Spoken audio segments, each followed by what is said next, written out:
The New Orleans Saints have announced training camp is starting July 23rd in about 3 weeks, and that's when things are going to heat up.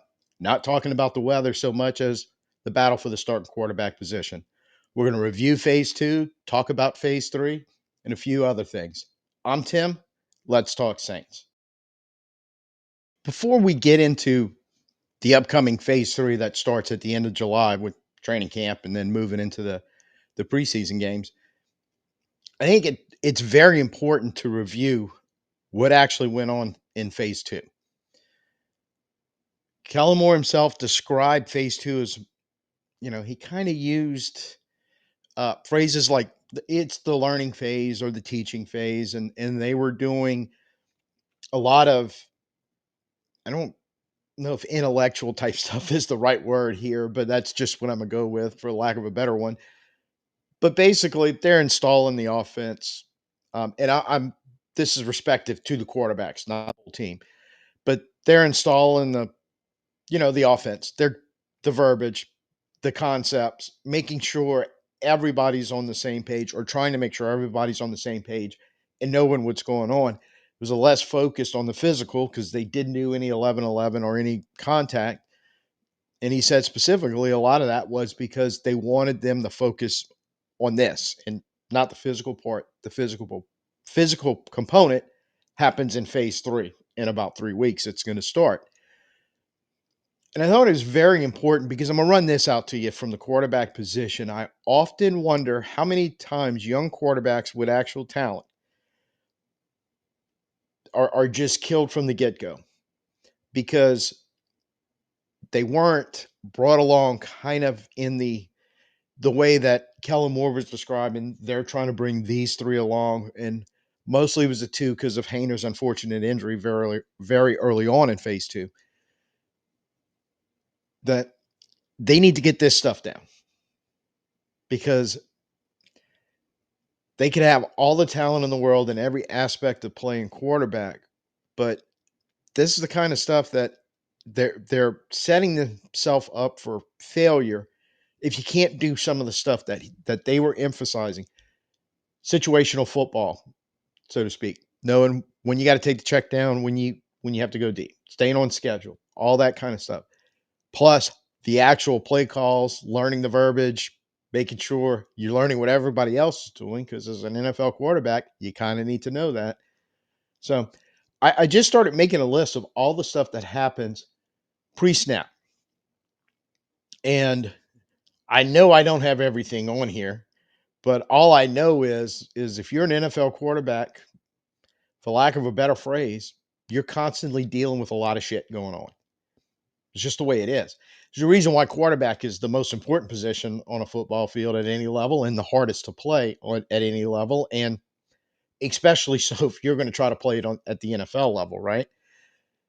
So I mean, when you think about first thing that's got to happen is getting the play call that's coming in on the sideline, which I think sometimes as fans, I'm guilty of this.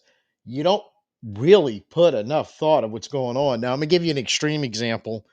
Um, I wanted to show you the clip, but YouTube's just been a little crazy with the copyrights. But it's Drew Brees breaking down one of Sean Payton's play calls on a YouTube video. And this play call, according to Drew, green left twin, Z short tight, pass 37, Buster bluff, naked right, Y fluty sting, X spear, kill 53, tight and left. It's about 10 seconds worth of verbiage there on a play clock that you're cutting into, and you got to do it twice because it's going to come in from the sideline once, and then as quarterback, you got to relay it to the other 10 guys in the huddle. Part of while that's going on, the quarterback has to pay attention to. He's outside the huddle. If there's substitutions coming in and out, formation substitutions, which you see an awful lot of nowadays in the NFL, got to make sure you never have too many guys in the huddle because you can't have that pre-snap penalty right there, which is actually a pre-huddle penalty. That's on the quarterback's mind. So he's got to get the play call right, make sure the personnel grouping is right, make sure we're doing all this without ever having too many guys in the huddle where they can go ahead and throw the 5-yard penalty on you. Then he's got to step in, communicate the play call, make sure everyone's on. And I don't know how you do this, if you just look at them or you look for a sign something, but make sure everyone's, on the same page. So when you break the huddle, everybody's going to line up correctly. And we know, if you watch in almost any NFL game at any time, there's going to be some point where there's a misalignment. And if you have one of the more colorful coaches on the sideline, you can, especially if you're at the game live, you can definitely see when it's happening and they're upset about it. So after you get everybody lined up correctly, you're going to start making pre-snap reads. And one of the first things you may do is look over and realize, man, that edge rusher is unaccounted for. And as soon as we snap this ball, he's coming in here and repping my head off. And I got to do something about it. Whether it's some type of protection change, whether he's got to move somebody who actually lined up correctly and go, no, I need you over here. Or worst case scenario, he misses that pre-snap read, and about 2 seconds after the snap, he's getting his head ripped off. So you've got kind of some audibles and adjustments because he may have to totally change the play. You got to do all this and snap the ball before the play clock runs out. Otherwise, it's a 5-yard penalty. Like I said, they're dealing with a lot of stuff here. And it's expected, but it's not easy. And I think sometimes as fans that again, I'm guilty of this, kind of losing sight of that process. A process that 3 ex-quarterbacks involved, 2 of them ex-quarterback coaches, but in Moore, Nussmeier, and Tolzien. It's a point of emphasis. I think there's a lot of NFL potential careers that were basically labeled busts, or that guy is terrible. But a lot of this stuff bit him on the butt so bad that all the talent they possess couldn't overcome the hole they were starting off with from the huddle to the snap. Now, post snap, it gets a lot worse. Going to refer back to the Cooper Cup video we did about a week and a half ago, because they can make the correct pre-snap read. But remember what Cup was talking about. NFL defense is getting smarter and going, we want to show one thing before the snap and do something completely different. At worst, we're just going to screw with the timing of the offense. But at best, we can actually force them into doing something we want them to do so we can make a play. We can sack the quarterback, or we can blow up the run in the backfield, or we get a pick, whatever it is. So a quarterback could be perfect up until the point of the snap and then miss something post snap, and your play's blown up, or something bad could potentially happen. I think sometimes being a veteran is going to help that with some experience. So Rattler's got a little bit with his starts last year and one game coming in relief. Hayner's got a little mix in that, and Tyler Shough. I think they're relying on the fact that it's basically he's an older guy at 25 with 7 years worth of college experience, more or less. So, kind of hoping all that you get enough of experience at what they have with the maturity level that they probably all have at this point, and going, okay, hopefully we can get kind of through this stuff, because when we get to, the concept of, look, for lack of a better phrase, defenses are just messing with your mind as much as they can. I look back on some plays. I can think of a few. Hayner and Rattler. It felt like watching it, like pre-snap, they knew what was going on. Everything was kind of on schedule, but something like this happened and it caught them. And they didn't realize the defense, kind of deking them into and throwing a ball to an area that pre-snap looked like it was going to be open, but no, there was coverage there, or throwing it in the seams for a zone when actually it was some type of man press that they didn't realize was switching after the snap. That's all the stuff that phase 2, hopefully they have down. More felt like they do. And they can translate that into basically, let's go on to phase 3, right? That's the more physical. Phase 3 to me is like the box score stuff, because like phase 2, what they were teaching, the stuff they have to get right there, indirectly, yes, but directly is not going to show up in a box score after the game's over. You're not going to see the touchdowns related to, because, yeah, he fixed the the protection when he realized the edge was going to be unblocked, or he made the correct pre and post snap read and hit somebody wide open. So that touchdown's going to show up there. But as we're watching it, and definitely, like I said, if you're reading the stats after the game, it's just showing up as a touchdown. But that's important too, because now we're getting to the physical, and the physical is really a couple of things going on here.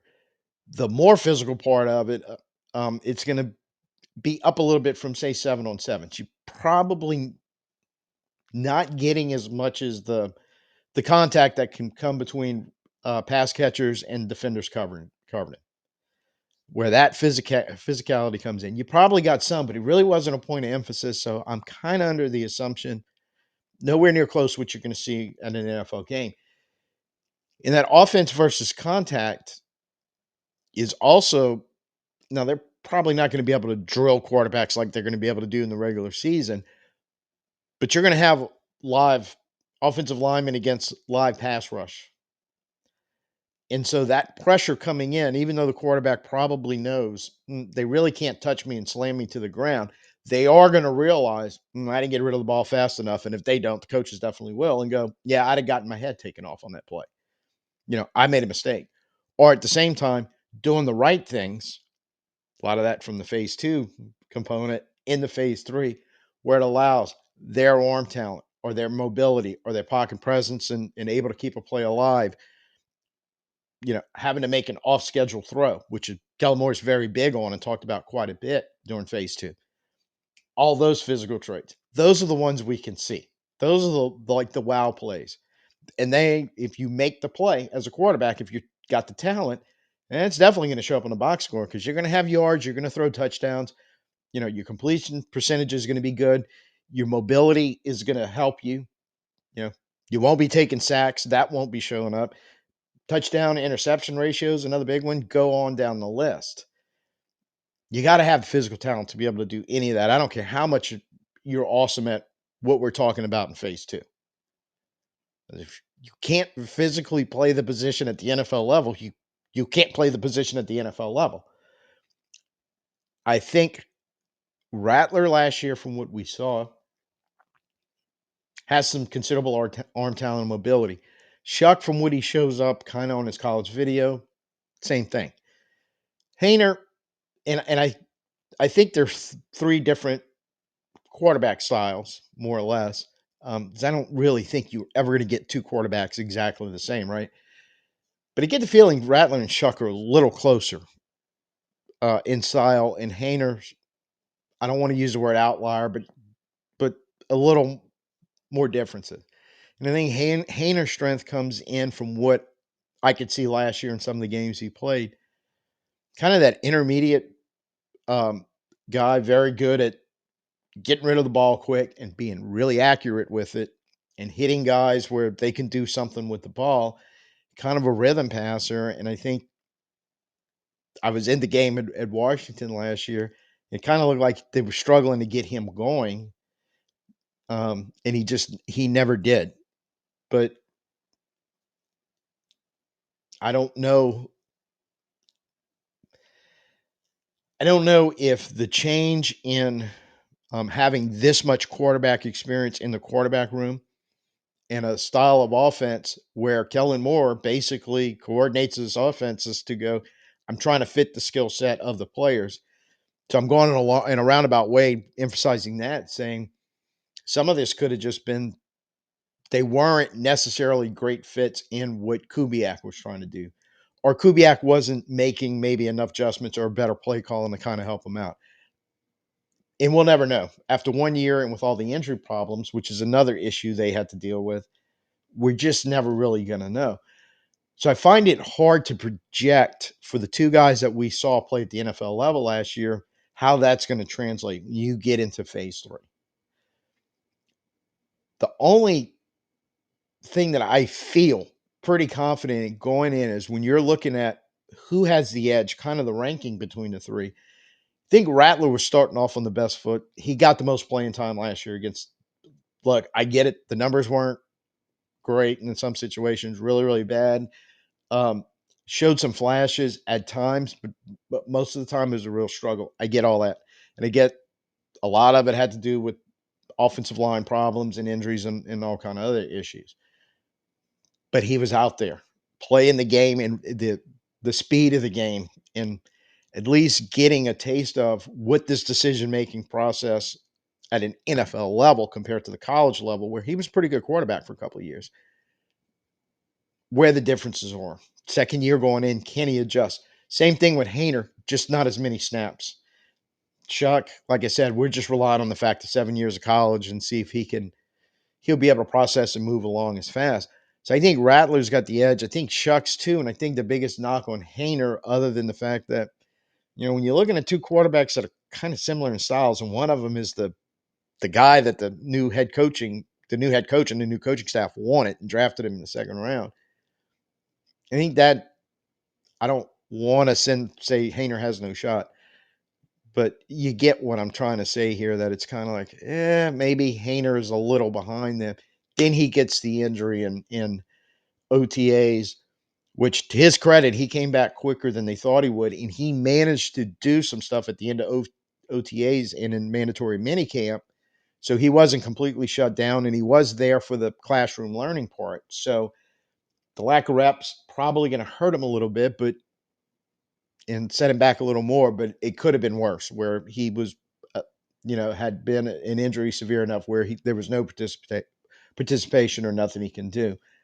But I think he's got the hardest, by far, the hardest road of the three to get to the starting job. And I'll say the one thing that I feel coming out of phase three, when we're about ready to kick off the season, this is one thing I feel confident in. Whoever of the three is the starter, need to keep him healthy to play 17 games, and he needs to keep the job for 17 games. Because I feel like if we get into the trade-off of, it's Rattler for the first couple of weeks, and he starts playing bad, let's give Shough a shot, or Hayner, or back and forth. Because of the quality of play, I think the message that we're going to get, that I feel like um, is going to happen. One, we're going to have a really, really hard time winning any games. And two, that's going to probably just set up the fact we will be rolling into the 2026 draft, all set to try to draft a franchise quarterback and kind of start this process all over again.